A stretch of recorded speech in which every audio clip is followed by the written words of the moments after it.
नमस्कार साथियों। जैसा कि आपको विदित है कि फर्स्ट ग्रेड का रिज़ल्ट अब आने वाला है। तैयारियां चल रही है। करीबन हिंदी का रिज़ल्ट 15 से 20 मार्च के आसपास 2 गुणे का रिज़ल्ट कभी भी आ सकता है। 15 से 20 मार्च। ऐसे भी हमने पहले भी बताया था कि रिज़ल्ट मार्च के सेकेंड वीक से पहले पॉसिबल नहीं है। वैसे तो आरबीसी वालों ने फर्स्ट वीक ही बोला था, लेकिन ऐसा लगता नहीं है, क्योंकि बोल तो देते हैं आरबीसी ने, बोल तो दिया आरबीसी ने, लेकिन रिजल्ट में अभी टाइम लगेगा। तो हमारा अनुमान है कि रिजल्ट अब है ना, फर्स्ट ग्रेड का रिजल्ट अब आएगा कब? 15 से 20 मार्च के आसपास। 15 से 20 मार्च के आसपास, ठीक है। तब तक आप वेट करें। और जिन लोगों का पेपर अच्छा नहीं गया है किसी कारणवश और अच्छा स्कोर नहीं कर पाए हैं, तो इस बार वापस आ रही है, फर्स्ट ग्रेड भी आ रही है और सेकंड ग्रेड भी आ रही है। तो मैंने एक कोशिश की है छोटी सी, जिससे आप लोगों को फ़ायदा मिले। उम्मीद है अगर आप इस पे ध्यान दोगे तो आपको फ़ायदा ही मिलेगा, ठीक है। ये तो होगी रिजल्ट की बात।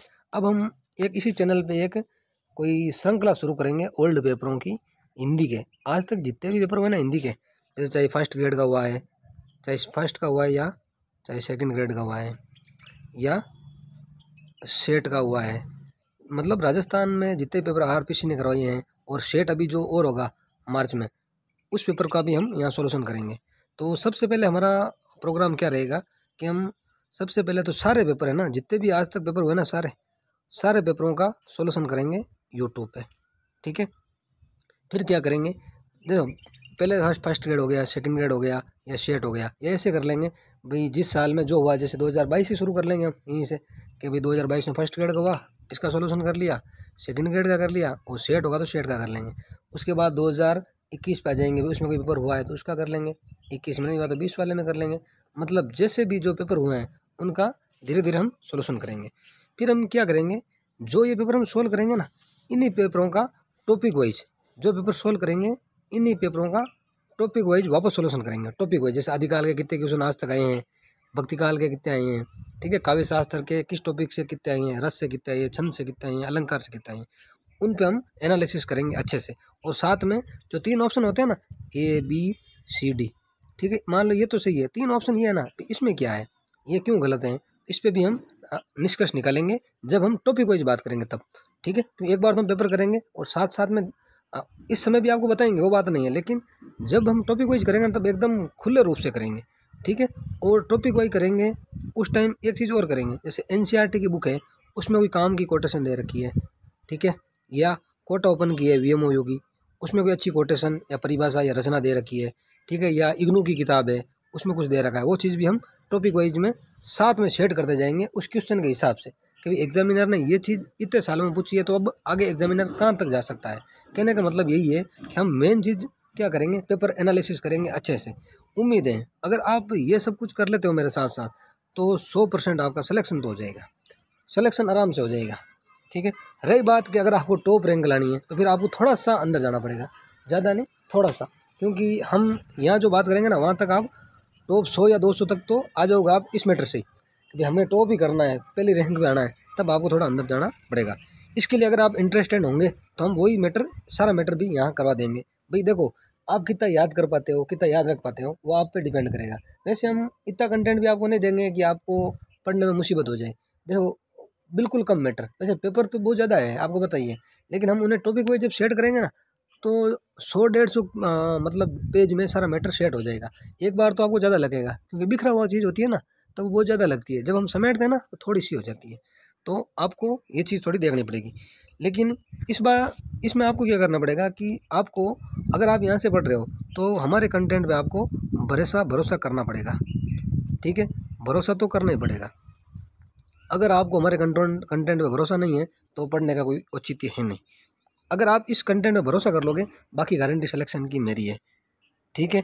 बाकी जैसे आपने और भी काफ़ी अटेम्प्ट दिए हैं दूसरों के भरोसे, एक अटेम्प्ट मेरे भरोसे दे दो, बाकी मेरा भरोसे आप अटेम्प्ट दोगे ना, तो आपकी सफलता की गारंटी 99% मेरी है, ठीक है। 99% बोल रहा हूँ, अगर आप जो बोलेंगे वो कर लोगे, अच्छी रैंक के साथ सिलेक्शन भी हो जाएगा, ठीक है। और अब आगे देखते हैं फिर हम क्या करेंगे भाई। मैं तो आपको वही बताऊंगा जो मैंने रणनीति अपनाई है। मैंने RS भी दिया था 18 वाला, और ये 22 वाला भी दिया है, इंटरव्यू होना है, फर्स्ट ग्रेड भी दिया है, अच्छे नंबर है, सेकंड ग्रेड दिया है, रीट वाला दिया, मतलब सारे एग्ज़ाम दिए हैं। जो रणनीति मैंने अपनाई है वही रणनीति आपको यहाँ बताई जाएगी, ठीक है। उम्मीद है उससे आपको फ़ायदा ही होगा। फिर आपको अच्छी लगे तो आप देख लेना, नहीं तो कोई बात नहीं, ठीक है। और हम क्या करेंगे कि जो पेपर होंगे ना, जैसे क्या बोलते हैं उसको, टॉपिक वाइज, तो उसके साथ ही साथ हम एक टेलीग्राम चैनल है अपना, वहाँ पर हम एक क्यूज भी चला देंगे। जितने पेपर हुए ना वहाँ एक क्यूज भी चला देंगे, जिससे आप अपना मूल्यांकन कर सकते हो कि भैया हमने इतना पढ़ा है, इतना याद हुआ है कि नहीं हुआ है, कोई काम की चीज़ है कि नहीं। क्योंकि हम देखो कचरा तो बिल्कुल नहीं देखेंगे, हम सिर्फ एग्ज़ाम ओरिएंटेड ही देखेंगे, क्योंकि हमें सिलेक्शन लेना है, विद्वान नहीं बनना है। क्या करना है? सिलेक्शन लेना है, ठीक है। सिलेक्शन लेना है, विद्वान नहीं बनना है, ठीक है। और ये तो हो गया। और एक चीज़ आपको ध्यान रखना है, अगर आप पढ़ रहे हो तो आपको धैर्य तो रखना पड़ेगा, क्योंकि हम सारा काम धीरे धीरे करेंगे, ठीक है। मेरी नज़र में एक ही चीज़ है, सफलता की कुंजी धैर्य। क्योंकि 90% बच्चे इसलिए फेल हो जाते हैं क्योंकि उनमें धैर्य नहीं रहता है। 90% बच्चे इसलिए फेल हो जाते हैं केवल क्यों? क्योंकि उनमें धैर्य नहीं रहता। उनके पास कंटेंट रहता है, सब चीज़ रहती है, पैसे रहते हैं, सब चीज़ रहती हैं, सब कुछ कर सकते हैं, लेकिन उनमें धैर्य की कमी होती है, ठीक है। तो अगर आप धैर्य बनाए रखोगे, हमारे कंटेंट पे आप मतलब विश्वास बनाए रखोगे, उम्मीद है आप अच्छा कर पाओगे पहले की एग्ज़ामों की तुलना में, ठीक है। और कोई हमारे वीडियो देखे नहीं देखे हमें कोई फ़र्क नहीं पड़ता। अगर 100 स्टूडेंट भी देख लेंगे, उनमें से अगर मान लो 50 को भी फ़ायदा हो जाए ना, 50 सिलेक्शन भी, तो हम अपनी मेहनत सफल समझेंगे, ठीक है। तो अगर इसमें कुछ इधर उधर करना है तो आप मुझे बता देना। और अगर हमारा हिंदी वाला कंटेंट आपको पसंद आए तो आप जीके भी बता देना, जीके भी आपको करवा देंगे, क्योंकि आरएस वगैरह में वो भी बढ़ रखा है, बड़ी बात है नहीं। क्योंकि मैथ को छोड़ के भैया, मैथ तो आती नहीं खुद को ही इतनी, ठीक है, नॉर्मल करवा देते हैं, बाकी जीके भी करवा देंगे अगर आपका विश्वास बना रहा, ठीक है दोस्तों। और कोई आपका सजेशन हो तो आप हमें बता देना, ठीक है। और एक चीज़ मैं आपके दावे के साथ कह रहा हूँ कि बड़ी से बड़ी कोचिंग वालों से आप आगे रहोगे, बड़ी से बड़ी कोचिंग वालों से आप आगे रहोगे, ये मेरी गारंटी है। भले आप आज ही कॉपी के एक पेज में नोट करके लिख लो और हमारा कंटेंट देख लेना। वैसे हम आपसे कोई पैसे तो ले नहीं रहे हैं कि आप देखो ही देखो, आपकी इच्छा अगर देखो तो फ़ायदा हो जाए, बाकी हमारे वजह से 10 जने कोई फ़ायदा हो, अच्छी बात है, ठीक है। आज आप होली मना लो, मुस्लिम भाई है वो शब बारात मना लो, सब फ्री हो जाओ। और कल या परसों से हम वीडियो अपलोड करना शुरू कर देंगे, लेकिन धैर्य के साथ, ठीक है, धैर्य के साथ। सफलता की कुंजी सिर्फ धैर्य है, ठीक है दोस्तों। मिलते हैं अगले वीडियो के साथ। जय हिंद, जय भारत।